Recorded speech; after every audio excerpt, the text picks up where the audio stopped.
Dans le rendez-vous de l'économie, Clément Atchadé, ce matin, vous nous parlez de l'incendie de Dantokpa. On y revient et ses implications économiques. Est-ce que je dois dire bonjour encore? Bon, à vous de voir. Merci de me rejoindre sur ce plateau pour parler économie, justement. On évoque le cas de Dantokpa. Oui, Tanguy, un incendie de tous les dégâts, un incendie de toutes les incertitudes aussi au plan économique. Nous sommes allés voir ce que deviennent les marchés ou les lieux impliqués, précisément le marché des céréales, leur prix, comment et où s'approvisionner désormais de ces produits-là. Voici les premières réactions et explications des sinistrés, mais aussi d'autres acteurs du marché d'Dantokpa. Après le drame du petit matin du lundi survenu au marché international de Dantokpa, la grande partie de la zone de commercialisation des céréales a été consumée. Et sur les débris où sortaient encore des fumées au lendemain de l'incendie, on secoue des sacs de céréales réduits en cendres. Des millions de francs CFA par boutique partis en fumée. Il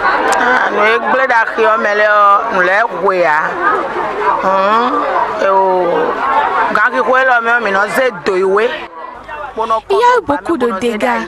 C'est en cette période nous conservons les types de céréales tels que le maïs, riz et autres.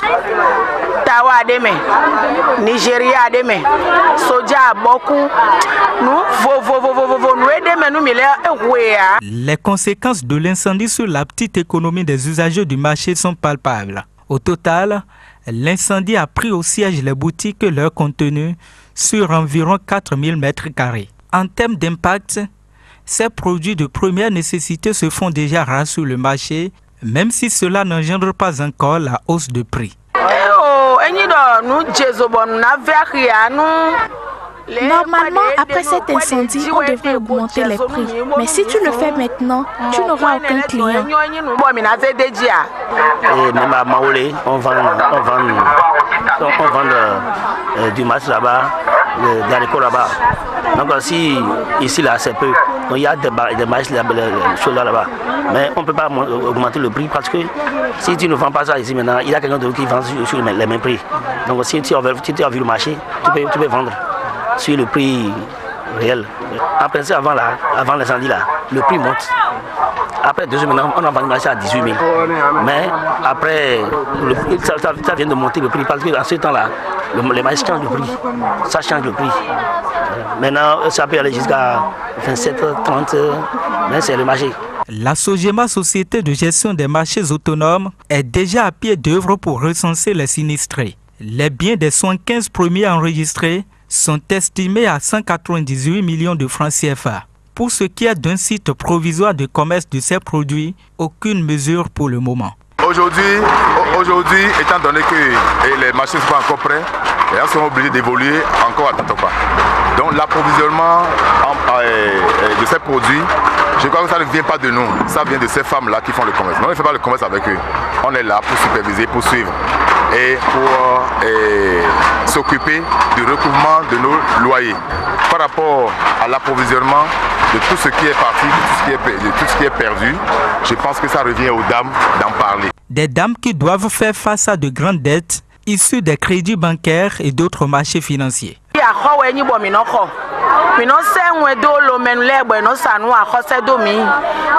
Sincèrement, nous faisons tout grâce au prêt.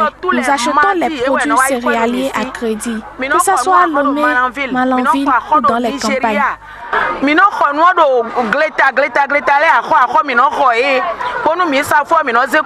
Le petit commerce vient ainsi de recevoir un choc qui en retour aura de lourdes conséquences sur l'économie locale. Voilà, et après le drame, la guerre des chiffres qui a commencé, Clément Atchadé. Oui, c'est inévitable, Tanguy, les victimes de l'incendie de lundi dernier alignent déjà des millions, mais qui peut dire avec précision la vérité ou les vrais chiffres? Il faudra un devin pour aider à savoir combien chaque victime du marché d'Dantokpa a perdu. Et aussi, on peut faire appel même à tous les experts de l'économie. On n'y parviendra pas. De façon exacte, justement, qu'est-ce qui s'est fondamentalement passé en termes de perte? Et qu'est-ce qui peut expliquer justement ces impondérables-là? Vous savez, le verre est dans le fruit. Les grands graines sont donc suffisamment avancées. N'oublions pas que Dantokpa est le siège par excellence de l'informel, c'est aussi le territoire de l'irréel. en termes économiques parce qu'au XXIe siècle, vous savez, les banques, malgré leur multitude ou malgré leur affluence, de nombreuses bonnes dames sont encore dans des pratiques qui ne respectent pas, par exemple, leurs biens et leurs agents, par exemple. Et donc, quand vous prenez, par exemple, ce qui se fait à Dantokpa, on parle de la thésaurisation qui a encore droit de citer et dans ce lieu de grandes transactions financières et ce marché qui est pourtant qualifié de marché international et régional. Alors, dans ce cas, à qui on peut croire en termes des chiffres qu'on avance, c'est une énorme problématique. Quel sera le sort pour Dantokpa? Oui, vous savez, les responsables politico-administratifs semblent ne pas prendre la mesure des choses depuis des années. Et donc, conséquence, dans son évolution, le marché a progressivement pris une envergure qu'ils ont du mal à maîtriser. Malgré les investissements pour sa rénovation, je vous assure, Dantokpa reste ce qu'il est. Alors, vous avez un plaidoyer? Oui, et en termes de plaidoyer, ce qu'on pourra retenir, Tanguy, c'est qu'un incendie cet incendie, ou ce deuxième incendie en moins de 3 ans, revient donc poser le problème de la modernisation de ce grand marché considéré comme l'un des fleurons de notre économie nationale. Donc, il faut ériger des lieux de nouveaux bâtiments en matériaux définitifs et donc modernes. L'autre solution inévitable qu'il faut aussi prendre en compte, c'est bien la réforme annoncée par le président de la République, Patrice Talon, la délocalisation évidemment de ce grand marché dans la commune d'Abomey-Calavi. Merci Clément Tchadé. Je vous en prie, Tanguy. On va passer